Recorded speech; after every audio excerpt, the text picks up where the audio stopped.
Gente querida, boa noite. Nessa terça-feira, 22 de agosto de 2023, eu estou com a minha Bíblia aberta, no Salmo 9, verso 4, que diz assim: Porque defendes o meu direito e a minha causa. No trono te assentas e julgas retamente. Davi, o autor desse salmo, encontra-se nessa passagem em estado de encanto e gratidão a Deus por perceber que, de uma forma nítida, Deus saía em sua defesa, o defendia, obstaculizava os intentos malignos dos seus opositores. Isso é um fato trágico da vida. Eu sei que você custa acreditar que isso seja possível. Eu também.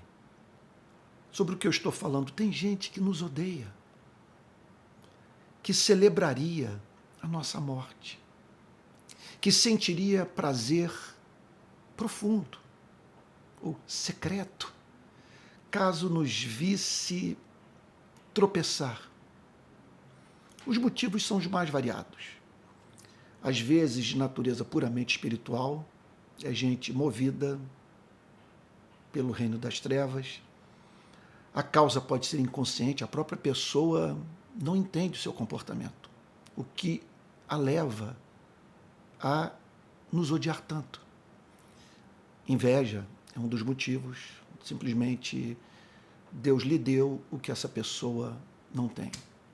Isso desenvolve um ressentimento em seu coração, muitas vezes em relação a Deus, e que a leva, portanto, a entender que só poderá ser feliz se trouxer a você e a mim para o nível de infelicidade, de frustração com a vida que ela se encontra. Então, ocorre também dessa gente entender que nós representamos para ela um empecilho. Nós prejudicamos os seus interesses egoístas em razão do que fazemos e do que falamos. Então, fica uma pergunta quando lemos uma passagem como essa. Por que Deus age dessa maneira? Por que nós encontramos na Bíblia uma declaração como essa? Olha só, e proferida por um homem perfeito. Esse Deus que sai em nossa defesa, sua defesa e minha defesa, é um Deus que defende gente que tem suas contradições, sabe? Então, muitas vezes, Deus sai em defesa de outros, sabe? Em razão do mal que você e eu causamos a eles. Contudo, nem por isso, sabe? Esse mesmo Davi, que havia adulterado com Batseba e causado tanto mal a Urias, servo de Deus, marido de Batseba, esse Deus, por um ato de pura graça, sai em nossa defesa. Então, e nos leva a fazer essa declaração: porque defendes o meu direito e a minha causa. No trono te assentas e julgas retamente. Como Deus o faz? Por que Deus o faz? Quais são as consequências dessa ação divina na vida dos nossos algozes? Então, comecemos por essa pergunta básica: por que Deus defende a nossa causa, o nosso direito? Faz justiça a você e a mim. Olha, em primeiro lugar, porque Ele é santo. Ele é apartado de todo mal moral. E, portanto, a sua natureza o move a defender a sua e a minha causa. É congenial a Ele estar do lado do que é justo, do que é verdadeiro. Em segundo lugar, Ele o faz porque nos ama, porque Ele nos abençoou e nos concedeu dons e nos chamou para cumprirmos um propósito nesse planeta. E o que essas pessoas tratam de fazer é de se levantarem contra a nossa vida, impedindo-nos de cumprir o nosso chamado. Por exemplo, considere a calúnia. Quando alguém sai vitorioso numa calúnia proferida contra você e contra mim, essa pessoa está simplesmente fechando o coração de muitas outras para aquilo que nós falamos, levando-as, portanto, a não acreditarem mais em você, sabe? E eu fico a pensar se um dia essa gente não terá que prestar contas a Deus, em razão de todos os benefícios que pessoas deixaram de auferir por meio do contato conosco, em razão de terem tido o seu coração fechado para nós por maledicência. Maledicência proferida por gente que nos odeia, que nos inveja, que está numa competição patológica conosco. E Deus também, então, nessas horas, ele se levanta por amor, porque Ele quer que cumpramos esse propósito. Ele quer que nós saibamos que Ele é defensor da nossa causa, que da mesma forma que Ele tem contados os cabelos da nossa cabeça, veja só, o que significa que tudo que diz respeito à nossa vida, diz respeito à vida de Deus nos mínimos detalhes, Ele haverá de estar preocupado com o que essa gente profere contra a nossa vida e os seus intentos de simplesmente silenciar a nossa voz e nos impedindo, assim, de termos alguma utilidade no reino de Cristo. E, por fim, Ele faz assim porque Ele quer que o temamos. Veja só, eu já vivi situações em que Deus, ao se levantar para julgar pessoas que prejudicaram a igreja, mas muito, assim, claramente, a mim, eu já vivi situações de o tratamento que essa gente recebeu ter sido tão severo, ter se me afigurado como uma manifestação tão evidente do juízo de Deus. Veja, que não apenas eu vi Deus saindo em minha defesa, ao se colocar ao lado da verdade, como também aquilo desenvolveu no meu coração um temor de não querer jamais estar no lugar desse maledicente, dessa pessoa que, movida por essa intenção maligna, tentou obstruir o meu caminho. Sabe? Isso se aplica a você, se aplica a mim. Bom, como Deus o faz? Como Deus defende a nossa causa? Olha, em primeiro lugar, trazendo a verdade à luz, fazendo com que emerja aquele fato que não é do conhecimento público e sobre o qual, muitas vezes, nós não podemos mencionar. Olha, eu já vivi situações de que, assim, caso eu tomasse a decisão de trazer à luz o que houve, eu destruiria a vida de gente que eu quero bem. E muitas vezes fazendo a seguinte contabilidade: o meu dano, o dano que eu estou sofrendo, é menor do que o que essa pessoa haverá de sofrer caso eu conte a verdade. Então, por exemplo, já vivi a experiência de gente que trabalhava comigo se envolver em adultério, de tornar a sua presença na igreja inviável, e então eu ter que retirá-la do quadro ministerial e essa pessoa se passar por vítima, dando a entender que havia sido vítima de uma injustiça praticada por mim. E eu mudo, em razão do fato de saber que, se a verdade fosse declarada, isso representaria a destruição de uma família. Então, Deus também sai em nossa defesa nos honrando, Outro dia alguém disse o seguinte: em breve Deus vai calar você, você vai ser silenciado pelo próprio Deus. Bom, o que eu tenho percebido é que a profecia não se cumpriu. E, e, e da seguinte forma, né, Deus simplesmente não apenas me mantendo vivo, mas ampliando o espaço para testemunhar do evangelho do seu Filho e lutar pela justiça, abrindo portas, honrando-me, sabe? Então, abençoando minha vida, não permitindo, por exemplo, que o sonho dessas pessoas, que é o de me ver cair, se concretize. E é claro que isso se aplica à sua vida também. E, por fim, Deus defende o nosso direito julgando os nossos algozes. Olha o que Davi declara no verso anterior ao que eu acabei de ler. No verso 4 ele diz assim: porque defendes o meu direito e a minha causa. No trono te assentas e julgas retamente. Agora olha o verso anterior.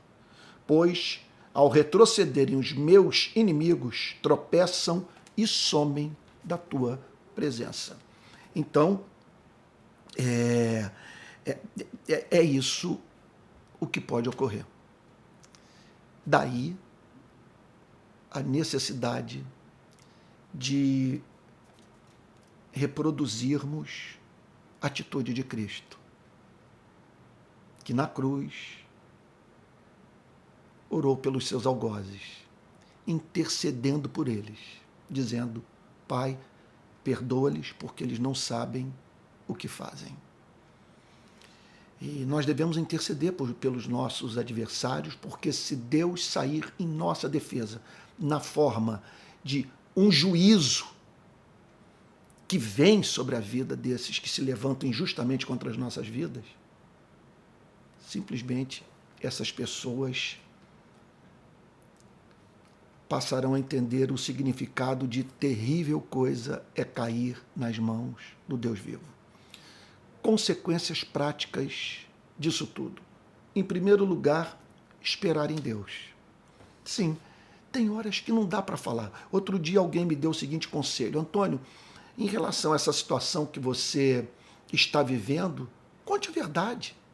Diga tudo o que você viveu, sabe? Não permita que as pessoas continuem a interpretar de modo equivocado o que houve. E isso, veja só, em seu prejuízo. Só que, ao pensar na possibilidade de eu tentar fazer justiça, entender que isso representaria sofrimento maior para aquele que contra mim pecou, eu prefiro, portanto, esperar em Deus. Esperar em Deus, veja só, não na punição, não que Deus trate essa pessoa de uma forma diferente daquela que eu espero que ele me trate, porque eu também tenho meu histórico de pessoas que, no seu contato comigo, não se sentiram amadas por mim. Então eu não posso pedir um juízo, um tratamento para a vida do meu algoz que eu não gostaria que Deus dispensasse a mim. Agora, contudo, nada nos impede de esperar que Deus transforme essa história esquisita numa história cristã. O que eu estou falando? O que eu estou querendo dizer? De levar essa mesma pessoa à experiência do arrependimento. Eu prefiro esperar uma grande obra de arrependimento, de reconciliação, a ver o juízo de Deus cair sobre a vida desse que contra a minha vida intentou mal. Em segundo lugar, motivo óbvio, essa passagem que nós acabamos de ler, Davi dizendo que era perceptível Deus saindo em sua defesa, ela deveria nos levar a não tentar fazer justiça com as próprias mãos. Então, como corolário dessa declaração, nós encontramos a espantosa injunção presente na carta, o mandamento presente na carta de Paulo aos Romanos, no capítulo 12, quando ele diz assim: não paguem a ninguém mal por mal, procurem fazer o bem diante de todos. Se possível, no que depender de vocês, vivam em paz com todas as pessoas. Meus amados, não façam justiça com as próprias mãos, mas deem lugar à ira de Deus, pois está escrito, olha aí, a mim pertence a vingança, eu é que retribuirei, diz o Senhor. Façam o contrário. Se o seu inimigo tiver fome, dê-lhe de comer. Se tiver sede, dê-lhe de beber. Porque fazendo isto, você amontoará brasas vivas sobre a cabeça dele. Agora, olha a conclusão final, coisa extraordinária. Não se deixe vencer pelo mal, mas vença o mal com o bem. E, por fim, nós devemos orar pelos nossos adversários. Sobre esse ponto, eu já falei. Porque, como uma forma de Deus fazer justiça a nós é julgando os nossos adversários, a nós nos cabe interceder por eles. Eles não sabem que estão tocando na menina dos olhos de Deus. Eles não sabem que, ao nos julgarem, ao levarem, por exemplo, para um espaço como o da internet, maledicência, calúnia, seu mau pensamento a nosso respeito, eles estão se assentando no trono de Deus, atraindo juízo sobre suas vidas. Estão estabelecendo uma medida, estão usando uma fita métrica que será usada para avaliar a vida deles próprios. Então, por isso que nós devemos orar. E é o que nós vamos fazer agora. Vamos orar? Pai Santo, nós agradecemos ao Senhor pelo esse compromisso que Tu tens com o nosso nome, com aquilo que nos pertence. Senhor, apesar de sermos imperfeitos e também prejudicarmos pessoas, nós pedimos que o Senhor esvazie o nosso coração de todo ódio, que não usemos das armas dos nossos adversários e que sigamos, Senhor, como corolário, como consequência da compreensão de que Tu és um Deus de justiça que defende a nossa causa, Senhor, que nós busquemos encarnar Romanos 12, não fazendo de modo algum justiça com as próprias mãos, semeando graça, Senhor, esperando na Sua misericórdia.